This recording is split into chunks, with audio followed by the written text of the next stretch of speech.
Pembahasan RUU DKJ menuai polemik menyusul pemberian wewenang Presiden untuk menunjuk langsung Gubernur Jakarta. Apakah hal tersebut menurunkan kualitas demokrasi? Apa ada unsur kepentingan politis di dalamnya? Kami akan bahas sore hari ini bersama Yanca Arizona, Ketua Pusat Kajian Demokrasi, Konstitusi dan HAM FH UGM.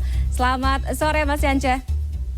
Selamat sore, Mbak Tiffany. Baik, saya akan minta tanggapannya lebih dahulu terkait dengan persetujuan RUU DKJ ini perihal gubernur dan juga wakil gubernur ditunjuk langsung oleh Presiden. Apakah ini menghilangkan konteks demokrasi, Mas Yanja, atau sebaliknya proses demokrasi itu tetap ada karena masih ada pelibatan unsur DPRD di situ? Ya baik, tapi sebenarnya di RUU ini kita bisa lihat satu dari sisi proses, kedua dari sisi substansinya ya. Dari sisi proses sebenarnya memang dimandatkan oleh Undang-Undang IKN nomor 3 2022 supaya dalam waktu 2 tahun yaitu 15 Februari nanti itu sudah ada perubahan Undang-Undang DKI Jakarta. Jadi karena itu sepertinya sekarang dijadikan sebagai usul inisiatif DPR. Ini baru diusulkan oleh DPR. Sebenarnya RUU ini di awal itu dipersiapkan bersama-sama, diajukan bersama-sama oleh Presiden dan DPR, tapi 2 hari lalu DPR kemudian mengambil inisiatif untuk mengajukan RUU ini. Seperti ada bagi tugas antara pemerintah dengan DPR dalam hal Undang-Undang IKN dengan Undang-Undang DKI Jakarta.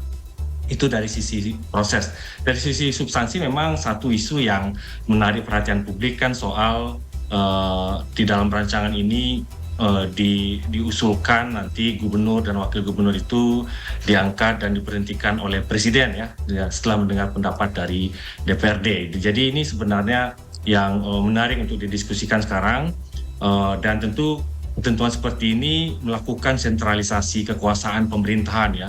Jadi agak aneh sebenarnya karena RUU ini diusulkan oleh DPR tetapi justru dia memberikan kekuasaan yang terlalu besar pada eksekutif. Nah, jadi anehnya juga di situ ya.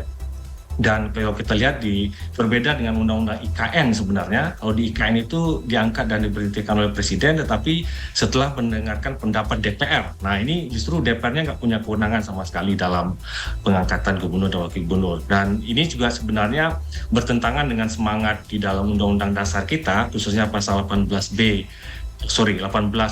ayat 4 di Undang-Undang Dasar yang menyebutkan bahwa gubernur, bupati, wali kota dipilih secara demokratis. Tapi kalau diangkat dan diberhentikan setelah mendengarkan pendapat dari DPRD itu mengurangi sisi demokratisnya dalam penentuan kepala daerah. Dan ini juga kita khawatirkan menjadi salah satu salah satu faktor juga yang sebenarnya apalagi Jakarta itu kan pemilihnya banyak ya. Khawatir kita ini bisa jadi dagangan politik dalam rangka politik elektoral 2024 nanti ketika siapa yang akan menang dia akan bisa menjanjikan jabatan sebagai gubernur ataupun wakil gubernur kepada orang tertentu yang akan mendukungnya untuk pemilu 2024. Gitu, Mbak Tiffany. Oke, jadi yang saya rangkum adalah agak aneh Anda melihat poin ini, kemudian juga ada penurunan kualitas demokrasi dan juga ada unsur politis di sana. Nah, Anda melihat apakah memang ada urgensi Mas Yanca secara politik, baik secara politik ataupun secara sosial ya, dengan penunjukan langsung oleh Presiden ini? Apa atau siapa mungkin yang diuntungkan? Ya, sebenarnya kalau kita lihat di dalam rancangan undang-undang ini dan juga diskusi-diskusi seputar ini, tidak ada alasan ya yang mendasar yang kemudian perlu mengubah cara untuk penentuan gubernur dan wakil gubernur di DKI Jakarta. Maka kemudian selama ini berdasarkan evaluasi misalkan bahwa pemilihan gubernur dan wakil gubernur itu bermasalah gitu ya, sehingga dia perlu sehingga dia perlu ditunjuk dan diangkat dan diberhentikan oleh Presiden. Jadi tidak ada dasar seperti itu. Jadi kita tahu kepentingan apa yang sedang bermain di sini. Padahal kalau kita lihat pengalaman sejauh ini, adanya pemilihan di tingkat daerah itu menjadi salah satu sarana penting sebenarnya untuk melakukan sebagai tahapan untuk seleksi pemimpin tingkat nasional ya. Bayangkan misalkan kalau dulu Pak Jokowi tidak jadi gubernur DKI Jakarta, belum tentu beliau punya kans besar untuk jadi presiden, kira-kira begitu ya. Kalau misalkan dulu Jakarta itu tidak ada pemilunya, kira-kira begitu. Oke, tadi ada poin, ada pernyataan terkait dengan ada kepentingan apa di dalam ini. Apa yang Anda cermati, kepentingan apa sehingga kemudian ini bisa disahkan penunjukan langsung oleh presiden ini?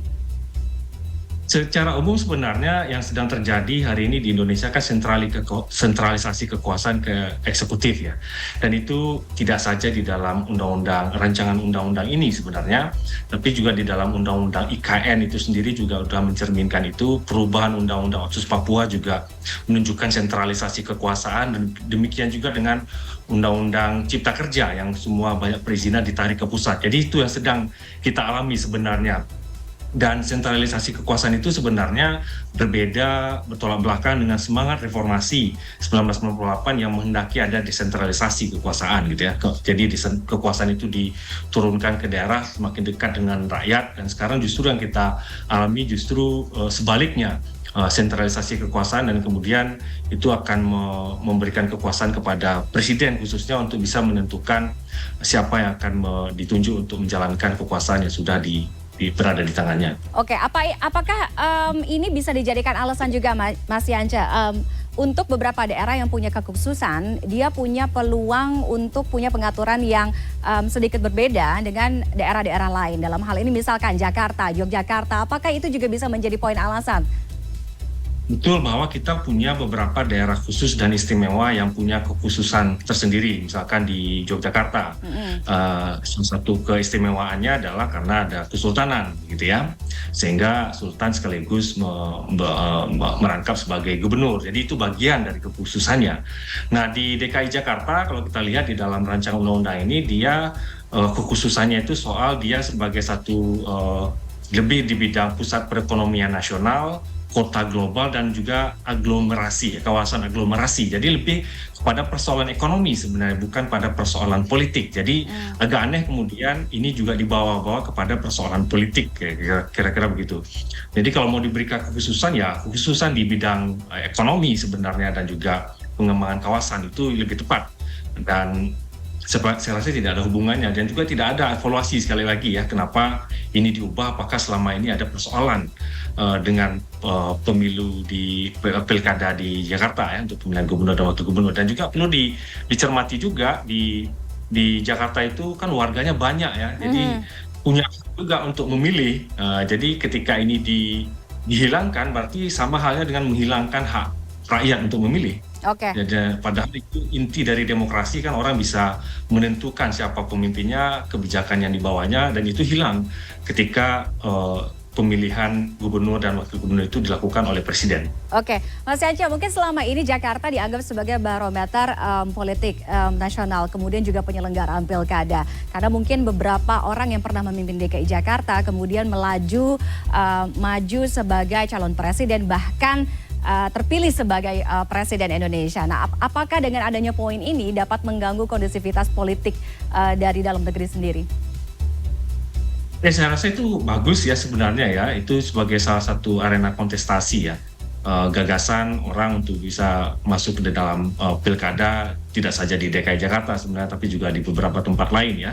Itu juga jadi sarana sebenarnya untuk kita menemukan calon pemimpin di tingkat nasional yang sudah teruji di tingkat daerah. Kita lihat sekarang misalkan di Pilpres kita kan ada beberapa kepala daerah, mantan kepala daerah yang bahkan di tiga pasangan itu ada gitu ya. Jadi itu menurut saya satu hal yang baik juga untuk menjadikan adanya pemilihan di tingkat gubernur, wali kota, bupati, kemudian itu menjadi sarana untuk menentukan calon yang mumpuni, yang punya pengalaman di tingkat lokal untuk jadi pemimpin nasional.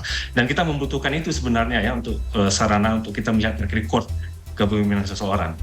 Oke, baik. Terima kasih Mas Yance Arizona atas analisisnya, Ketua Pusat Kajian Demokrasi, Konstitusi dan HAM FHUGM sudah bergabung di CNN Indonesia Connected sore hari ini. Selamat sore, Mas.